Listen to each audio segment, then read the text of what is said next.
welcome back to the channel. FUBAR here, and today we are going to be doing a beginner's guide to help you guys all develop who are new and coming into the game. But here on my main, we're going to be hopping over shortly to my other account to kind of go give you guys a walkthrough. But for right here in stating purposes, I want to discuss some things that will make your life a little bit easier.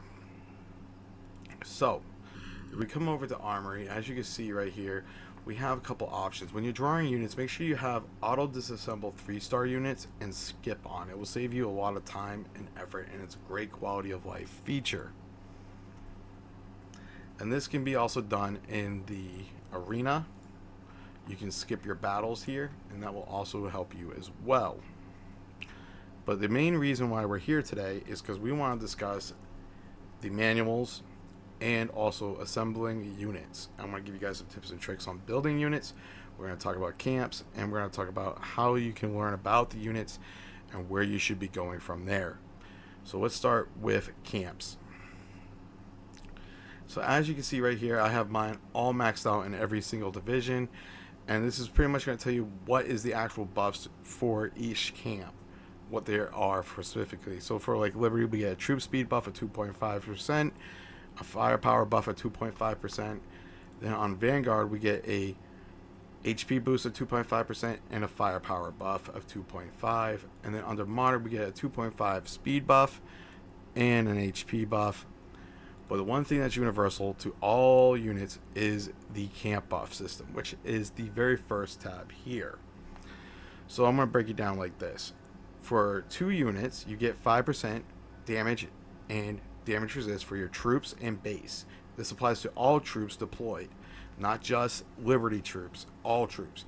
And as you see, it goes down, it goes up to 8 for 3 units deployed, 4 for 11%, and 15% for 5, and 18 for 6. Now, the max camp buff you can get is 23%. And this is recent, it was changed. So, you can get 23% by running a 6-2 or a 5-3, or you can run a 3-3-2 and have a 21%, or a 4-2-2 and you can have a 21%. Probably one of the best options here. It gives you a lot more flexibility and creativity as far as your gameplay. This is a huge buff that you guys need to eventually develop towards. This is going to help you towards the end game, because it's really hard for free-to-play players to stack up buffs. So this is going to help you a lot, so you need to keep in mind here. Now back onto manual. Now when you first start out, you're going to have your legacy units right here, and I want to recommend that you click on every single unit and read about them. So if we click on infantry here for the Martyrs camp, we can see what is specifically the unit features for all units right here. This is every infantry unit, and this is the camp specific unique features. So they got strong physique, which means a higher HP, and it means it has enhanced bunkers, which means they receive less damage than infantry from other camps when in bunker mode. Oh wait, no, they have strong physique is higher firepower and lower HP than other infantry from other camps. That makes no sense, but okay, doesn't make sense to me. But it goes through this with every single unit, and you should be looking at this. Like for example, repair, it means that it will regain its HP after it's out of combat. This does not mean it's going to replace units lost. It just means it's going to repair the ones that are still available. As you can see, again, it increased HP, enhanced penetration. This is a unique unit, so it has no camp specific. Enhanced firepower, enhanced maneuverability, tank killer. And each unit here you go through is going to be completely different. And each camp has camp specific units. So Liberty has the light tank, Martyr has the RL or rocket launcher, and Vanguard has 2, the anti-tank gun and the super heavy tanks. So your job is going to be to go through these units and learn what ones you want to go for. Okay? I'm not going to give you all the answers. This is where you need to figure out what units you like to play through. Now, I will give you some tips though. If you are a person who enjoys killing troops, then destroying bases, you are going to be a field fighter. And the units you want to invest in if you're going to be a field fighter is tank hunters, medium tanks, and infantry, or light tanks. Now, if you are a base-to-base player, you're going to want to invest in Liberty bombers, howitzers, super heavies, infantry, and also RLs. That is where you're going to want to focus. Now, if you're interested in base defense, you're going to want to look at infantry, probably a medium or a light, and howitzers, and also potentially anti-tank guns. We're going to talk about unit building. So how it starts off is you start off with a 4-star unit, like this Liberty howitzer here, and then once you have 3 of that said unit, it goes up to a 4.5 of that unit. And then once you have 3 4.5 units, you go up to a 5-star unit of the one you selected. And once you have 2 of the same 5-star unit, it goes up to 5.5. Then when you have 3 5.5s, you can upgrade it to a 6-star unit of the one you want. And then once you have 2 of the same 6-star unit, it goes up to a 6.5. Then if you combine it with, say, another 3, it goes up to a 7-star unit. Once you have a 7-star unit, you need 3 of them to build a 7.1 unit. Once you have a 7.1 unit, you need to have 3 7.1 units to build a 7.2. Once you have a 7.2 unit, you need 8 prototype pieces to bring it to modern. So to bring it to modern and to get the 8 prototype pieces, you need to sacrifice 2 7-star units in your disassembly plant, which is right over here. As you can see right here, if we click on this and we hit disassemble, you need to select I want to disassemble this unit and then hit OK. Once that is done, you have now your first modern unit. Now keep in mind, okay, what I recommend for building a 7.1 unit is as what you see right here. I'm planning on building this infantry to 7.1. I build my frame for 3 units to go to 7-star, and then I build the filler units to bring it to 7-star. So right, as you can see right here, I need 5 more 6.5 units to build this to a 7.1 unit. I always recommend you build your unit to 7.1. So as you see right here, I'm just going through and building it right on through. That is going to be it for this account. We're going to hop over to my young account that I do not play that often. It's very small and it's on server 58. So we will be right back. So the first thing we're going to start talking about here on my little account, as you can see, we're only 1.06 million power. We're going to start off by talking about VIP. You're going to want to rush your VIP as soon as possible to VIP 14. Once you hit VIP 14, you're going to want to go for 16, 18, and 20. But right now, let's focus on VIP 14. The reason why you want VIP 14 is for this crate right here, where you get 3 gold officer statues. So that means in a month's time of 30 days, you will get 90 officer statues. It takes 720 officer statues to awaken an officer. That is pretty huge.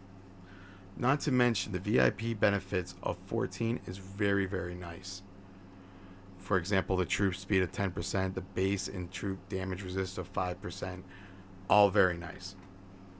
Also, increasing our VIP level will give us more to choose from for the VIP store, which is highly, highly valuable. As for example, right here, the tactic card pulls era VIP 11. We also get more goodies at VIP 14 that are useful.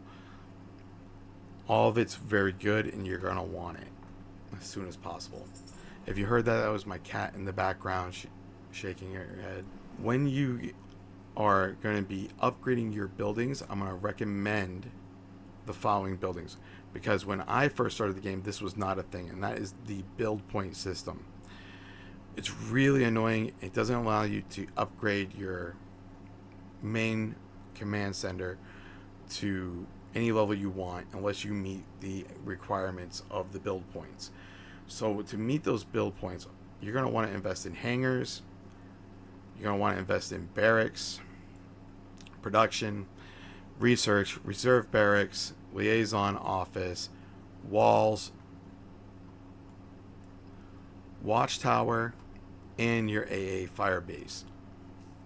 All these buildings right here will help you get there faster, and that is huge. When we are doing our research in the beginning of the game, you're going to want to focus heavily on industry while putting points into military.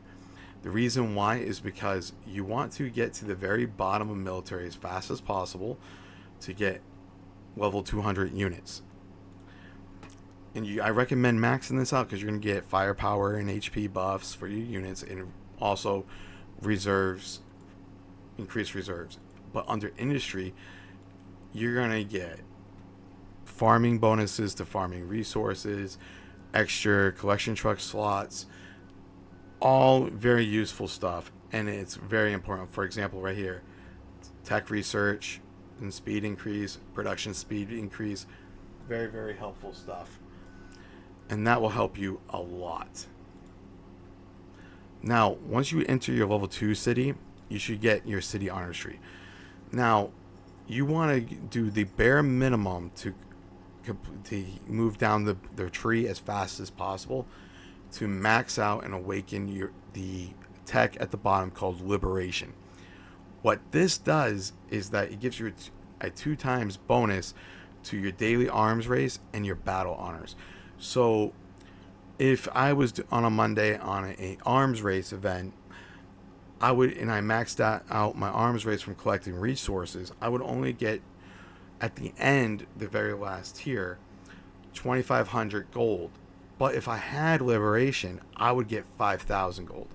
And if I was on battle honors, I would get 5,000 gold and 2 officer statues for that. So each day on their battle honors, you can get a max of 6 officer statues, which is huge.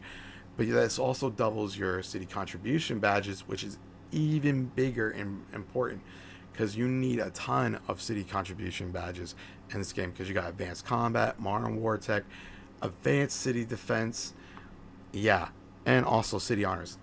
So far, they all require city contribution badges. The next biggest piece of advice I'm going to recommend is the drill ground. As you can see here on the drill ground, you have 12 levels of campaign. Right now we are on chapter 2. You're going to want to get to the 12th chapter as fast as possible and max that out. Now here's the reason why. The campaign actually fills up at points it gives you every 8 to 12 hours, which is good because then you can get about 10,000 if you're already at level 12. But once you are in here, you can get unit coupons, building materials, all helpful stuff, and bullets, gears. That's just the hot deal of the day, but you get my point. You can get all this. But once you're at the end and then in the later game, these resources right here, you can almost get about 80 million a day just by logging in twice, collecting your rewards. And this will help you get through some massive builds like your barracks, your hangars, tough research, you name it, it'll help you get through it. Not to mention, it also has officer statues. All right, and you're going to want to save these for one officer in particular in the beginning, and we will cover that in a second. So over the Air Force, same scenario, except for when you're at level 12, you're going to get only 5,000 points per day. You're going to have officer statues again. We're going to save them for another officer like I suggested. Sorry, I accidentally clicked off. But as you can see here, you're going to want to buy the bullets, the gears, the coupons. But you're going to want to focus on buying this Air Force bullet right here. There's 20 of them. And it goes for 110 each. And that's the better one than going for this one. Do not buy this one or these gears. Very bad investment. But then after you get down those bullets, you're going to want to grab as much resources as possible. Also, when you're in campaign, I forgot to discuss this. You're controlling your units right here, and you need to be able to Vajenko your army, and it's all about unit control. So as you can see right here, I got one bomber. I can go like this with this Liberty bomber. It's not going to do a lot. But now I can go like this with this, go up, quickly sneak attack that, pull that back. As just an example, I don't care if I lose these units, but you need to find your way to control these units and go after them and find out your ideal army setup. So the faster you develop units, the faster you're going to get through it. And as you can see, it's all time constrained. So in the game, you're not going to want to invest in any officers but one officer in the beginning. And the reason why is because all other officers will become available to you after 75 days. The one officer you're going to want to invest in is Antonina Shevchenko. She's still relevant in today in patch 10.2. Everyone still uses her. She gives you an increased map grid. Now keep in mind, you're going to need 720 statues for her. And this is why we're rushing our VIP to level 14. This is why we're saving all those statues from the campaign store for her. So this is going to be maxing her out really quick. Now, Percy we can unlock for free and awaken for free through Way of the Undaunted. War Machine we can get through our Alliance store.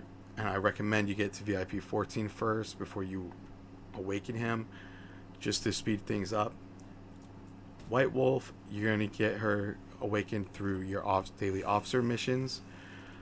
Same with Bloody Mary, and same with Spanner. Now that that is done, we're going to give you a pro tip here. When you get to your arena, the very first thing you're going to want to do here is actually you're going to want to build one unit all the way up to 9.2. Then you can reset it and put it to whatever you want if you're in a restricted battleground or whatnot. The reason why is because it's going to put you at the max tier, the very max tier. So you got a max unit tier, and you're going to want to climb that unit tier as fast as possible. As you can see right here, as you go down these power grades, which we will be discussing the power grades in just a second. So once you hit blue, you're into modern. And right here is the last level. Usually a 9.2 unit will do this trick. But if we scroll back, in the beginning you can actually get some buffs for increasing your collection speed, production speed, and research speed. So as you can see in grade 1, you get a collection speed buff. Grade 2, 2% production speed. Grade 3, research speed. 4, collection speed. And this keeps going on and on and on, all the way down to grade 7. It stops right at grade 7, and then you get training speed buffs, which is very helpful. Onto units. Real quick, onto parts. If you, just so you guys have an idea of what I'm talking about right now, we're going to use the RL as an example. When you are building parts, you got copper, silver, and gold, and then you got gold plus, gold plus plus. There's also silver plus and silver plus plus, but no one really ever talks about them. So when you're running copper units right here, I'm going to explain this right now. You get a 30%, if you're running everything of the same camp parts, you get a 30% bonus. Okay? And your wrenches will add another bonus on top of that. So everyone usually goes for the same camp parts. It's much harder than it sounds, but you can achieve it. Now, as we were just talking a few minutes ago about the way of the undaunted, I mean the way of the undaunted is actually gonna help you a lot with learning like how to manipulate units and to how to also set up officers and everything like that. You're gonna get to play around with that, and this is how you can awaken Percy. As you can see right here at level 100, we get 50 Percy statues, and if we keep going down the list, we get another 50 at 110, and it keeps going, so on and so forth. It's just a fun little way of getting through.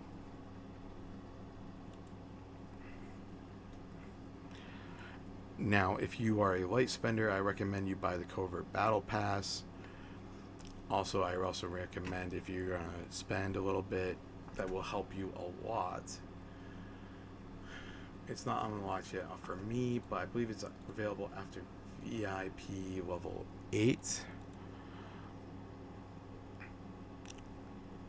You will get to have the arms race or arms deal, which gives you an extra research slot for $10 a month, and that will help you a lot as well. Just some quick tips from FUBAR. Now, if you get, also please check out my two Discords.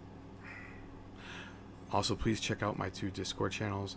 The links to them will be down below. We got FUBAR's Lounge, where we are all pro positivity, no negativity there, and we have Warpath Lounge, which is a free for all. You can go in there and have a ball doing whatever you want. So, without further ado, one last tip of advice to everyone playing this game. Warpath is not a sprint, it is a marathon. Take your time, enjoy the game, build some bonds, build friendships, and enjoy the ride. Don't be afraid to play around with your units, learn your units, experiment, do the testing, find what works for you and what you enjoy. This is FUBAR. I got your 6. Peace.